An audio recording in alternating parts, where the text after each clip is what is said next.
Welcome to The Human Element, presented by Whisk.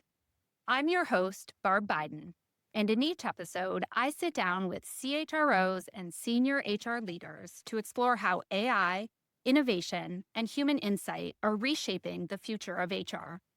We'll explore how technology is reshaping leadership, strategy, and the role of HR by sharing candid stories, practical ideas, and strategic perspectives to help you shape the future. The Human Element is brought to you by Whisk, the leader in agentic HR and creator of Harper, the world's first AI HR generalist. Learn how Harper can resolve up to 80% of routine HR tasks autonomously. Learn more about Whisk at whisk.com. Joining us today is David Hanrahan, SVP of People Success at SolarWinds, where he's helping scale high-performing teams and bringing AI into HR to unlock human potential. He's led culture shifts at Eventbrite, scaled teams through hypergrowth at Twitter and Niantic, and is passionate about rethinking how organizations support their people. Thank you for being here today, David. Hey, Barb. Thanks for having me. It is good to see you, and I'm excited to chat. I love a good future-focused conversation, and I look forward to hearing how you're thinking about these problems and bringing in new technology in your world. Here's a good question to kick off with. What is one broad HR problem that you are hoping for AI to solve for you in the near term that you couldn't even think about touching 2 years ago? Yeah, there's so many opportunities here. I'll give you one. We in our people team, people success, other companies call it HR. In our team, we have a lot of inbound inquiries from employees, and we might get 1,000 emails just about one topic. Let's take contractors. Hey, how do I bring on a contractor? How do I offboard a contractor? What's the process? I've got an issue here. And, traditionally, those go to an inbox. Maybe it sort of generates a ticket and someone has to kind of track it and sort of respond back. And it takes a lot of time. It takes a lot of time oftentimes on things that wind up being very objective.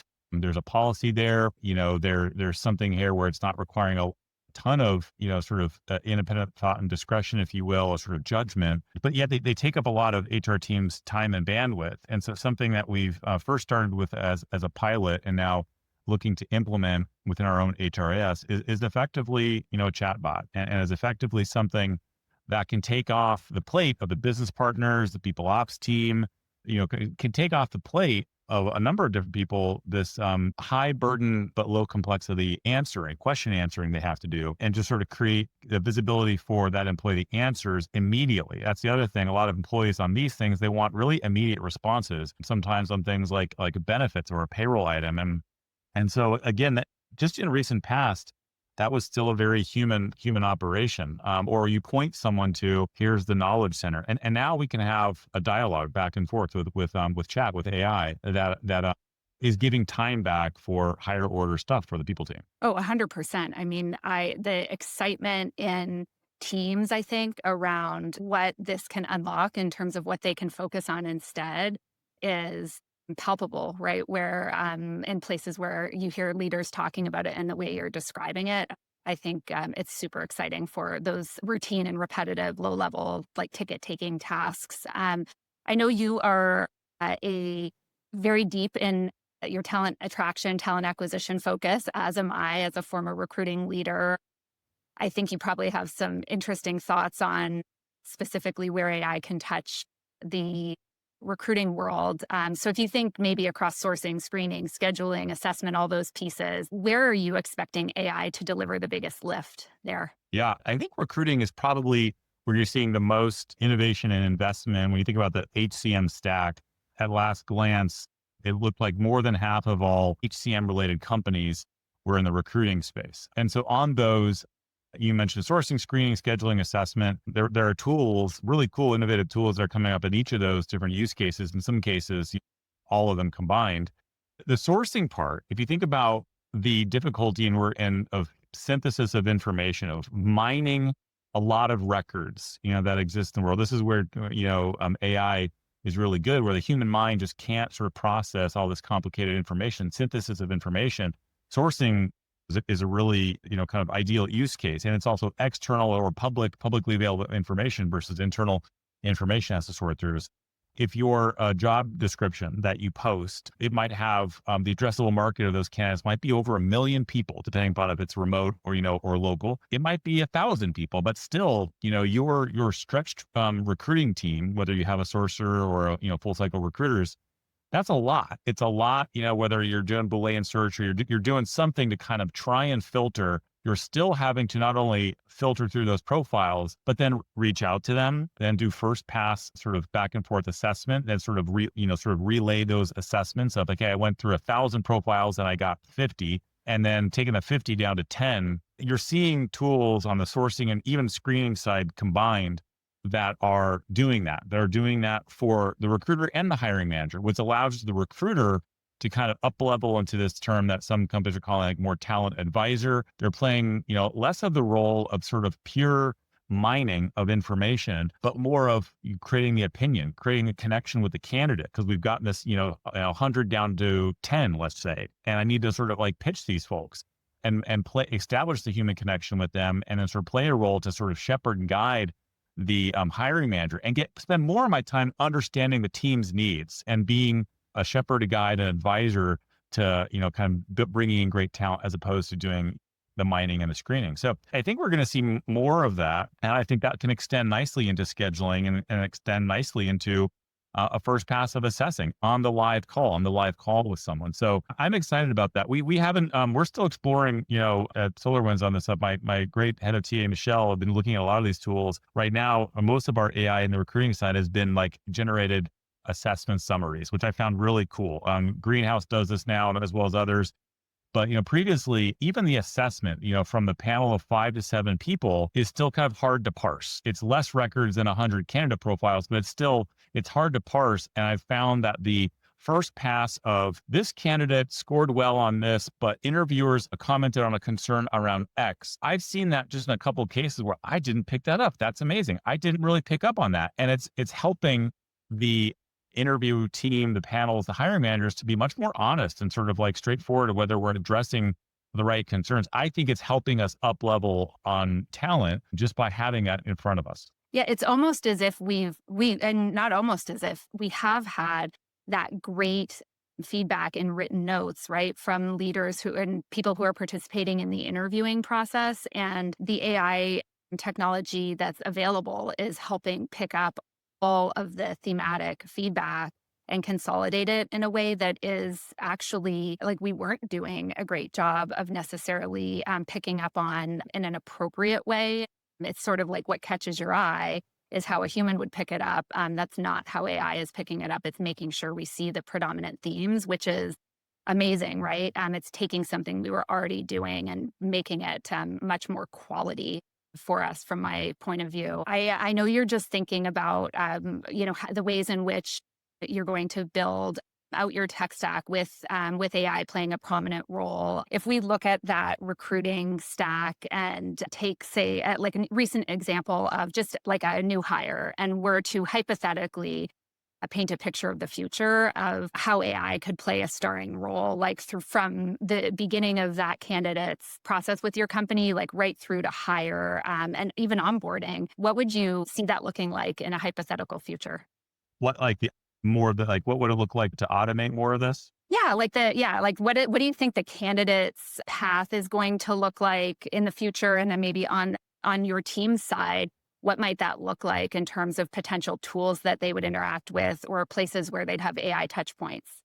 I think of a few things: more frictionless, faster, and, counterintuitively more human. So meaning we're all experience this on like, we'll just take each of those three things as a candidate on the candidate side. The hoops I have to go through, the applicant tracking system. Wow, this was really onerous. Why did I have to upload all this stuff if you have my LinkedIn? That's a very classic example. I uploaded all this stuff, and then where did it go? I got your canned automated response, and then I didn't hear from you. And then I suddenly heard from you. And then there's a flurry of activity, and it's like, whoa, what's going on? And then nothing. And there's something going on there right now where it's very friction filled. It's opaque. It's not fast in many cases. In many cases, things just suddenly, go, and it's not human. It feels as though I spent a lot of time with you and I got nothing at the end, from this process. You just gave me an automated response, and I presented to your leadership team. What's going on here? Why'd you just give me this automated response? I think AI can help with a lot of that. On the frictionless part, I think it should feel as though my experience as an applicant is similar to my consumer experience with, let's just say, taking up and getting an Uber.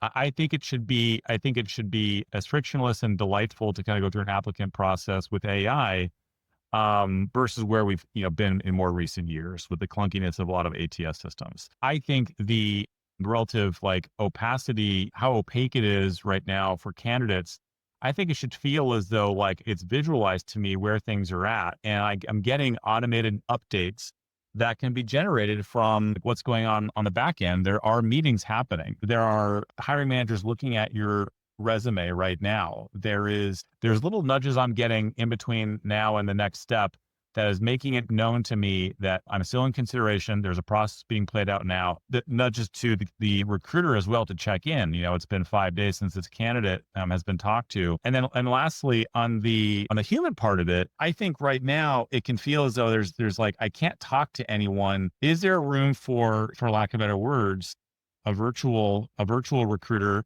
who is talking with you, who's giving you guidance, who's kind of creating a human connection, because the human recruiter is very busy, but the virtual recruiter is having interaction with you that makes me feel that I am valued. My time is still valued, and we're getting closer to a decision.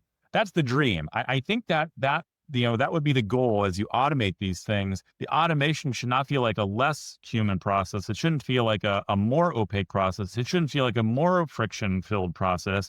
It should feel like the opposite of that for the candidate. Well, and at the risk of sounding like a broken record, right? If we do that on the candidate side and save the recruiter all of those administrative touch points, right? Just to check in and maintain status with the candidate and so forth. It's again another thing that frees up the recruiter to be investing time in those more human touches. So it's sort of like these parallel paths in my mind, right? On the front end, you've got the candidate experience being better. On the back end, you've got the recruiter experience being better and more efficient, which is really exciting because I know recruiters often have their fair share of concern over how difficult it has been to manage the volume of candidates that they need to manage through the manual processes that they face, right, in their workflows. So let's move ahead and think post-hire. And when you think of the actual employee life cycle with the company, where are you investing or looking at investing to have AI support your broader people experience operations? I think one of the biggest parts is on the performance side. And so we're looking at what we have our performance reviews done within our core HRIS system. And my head of our people tech team is in process of adopting a module that is effectively a writing assistant for a number of use cases within the HRIS, but one of those is on the performance side. And so it's early days and we'll see how this works. But just putting that aside, what we're doing, I think what the goal would be is that, relative to the synthesis of information, right? We talked about how recruiting and sourcing, huge synthesis challenge, huge, how do I go through all this information? Performance is kind of the same way, because performance is we all know, performance is not just what's written in the self-review, the peer feedback, and the manager review, but it's all the notes. It's all the notes that exist. It's the Slacks, it's the team's messages, the transcripts of our calls. There's a sort of keeping track of all that information that's very difficult for a hiring manager. And so in my view, and where I see a lot of really interesting tools that are trying on this, but it's still very early days, is creating a kind of omniscient view, for lack of better words, an omniscient view of how someone's actually doing from the aggregate of not only those things the manager was in the room for or was copied on the email for, but the dialogue on that employee, the dialogue around that individual, sometimes when the manager's not there. And why? Is that big brother? Is that sounding concerning? The goal would be that we help the employee in a much more effective way than what we can do now. We've all had those use cases where, we've had those instances where a manager says, I think I need to let so-and-so go. and we're going through the sort of the record of events here between the manager and the employee. It's like, it doesn't look like you did a great job here. It doesn't look like, this person maybe is going to feel like they didn't get this feedback. And why was that? Is it because the manager had an ill will to like not give it? Were they afraid to do it? I think more often than not, managers are just not aware enough. They're not getting the nudges. They're not piecing it all together because they're relying on, broken information that sometimes they don't even have access to. They're kind of relying on someone else, a business partner or someone to kind of like keep them honest and sort of check them. And, they're stretched in different directions, middle managers in particular. And I think that with sort of a plug-in to multiple different sources of information, and then the plug-in to where the review actually happens, and then with like sort of like nudge automations and sort of nudge methodology, we can start to see more of what I would call the sort of persistent performance feedback assistant for managers that precedes the review, is giving nudges like, hey, it seems like this person is struggling with communication within the XYZ team. You should bring this up in your next one-on-one. Here's an example that you might use, or a nugget or an anecdote that you might touch on, or a question you could ask. And we would all love that as managers. We all want to succeed. We all want to do a better job. We all want to see our employees succeed. And I think that type of technology is coming. And I think it's a huge, in terms of ultimately what we want to try and do is create a higher performing company. It happens here in these trenches. It happens here, where right now what we're relying on mainly is manager once a year or twice a year, write a review. Just do your best, use your brain, use your memory, or your chicken scratch notes from, kind of your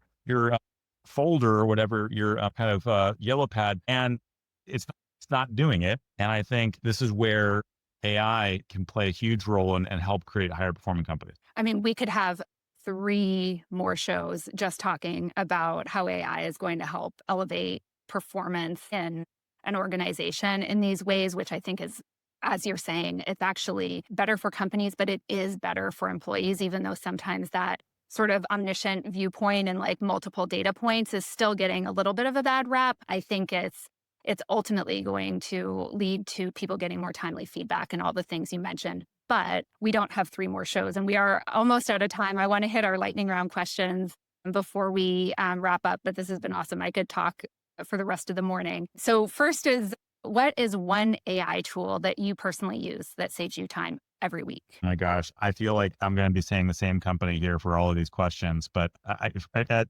unfortunately, this is not earth-shattering. But ChatGPT for me, versus a year ago, just a year ago, has completely changed how I go about my role as as effectively a chief people officer. And here's what I mean by that: org design topics and engaging with a leader about something that is going on in their business, the XYZ department, and, their ABC goals. I'm quickly just typing in what is best in class for an XYZ department in a company of this size with a revenue rate of this, and what are some important implications? And like the prompt is just like giving me everything I need to go and engage in that conversation and look smart, just look like I've done my homework.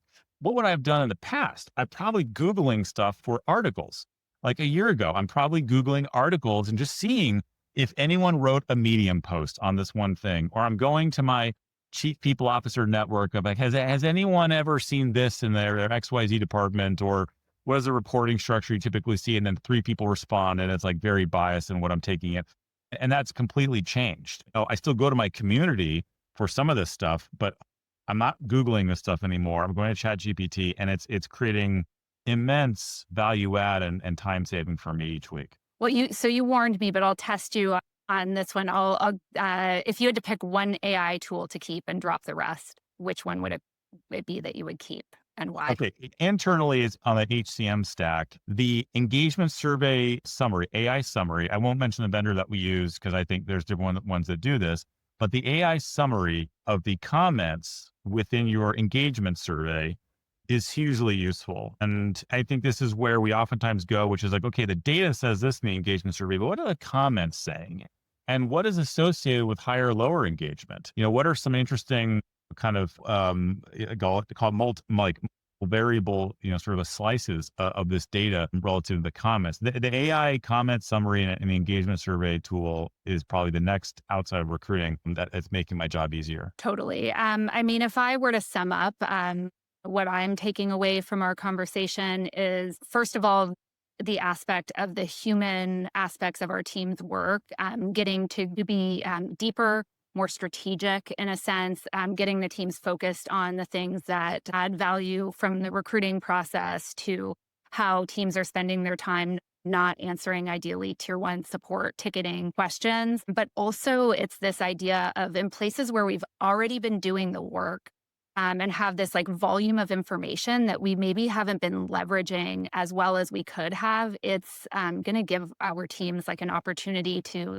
show up with like premium insights, right, for the organization, I think. So thank you for sharing your thoughts today. I want to ask you to leave us with one piece of advice if you're open to it. What one piece of advice would you offer to HR leaders who are just starting out down their AI journey? Take the demo pitch, sort of keep yourself apprised of what's going on in the market. We're getting a lot of these pitches. Maybe spend at least 30 minutes each week seeing a new tool, whether that's through the demo or a video that someone passed along to you or an article, but once a week, 30 minutes, take a look at a new tool. And that's certainly been helping me to form opinions in terms of what I need, what I hope for. I like it. It's like your once a week workout, AI workout. Take a demo.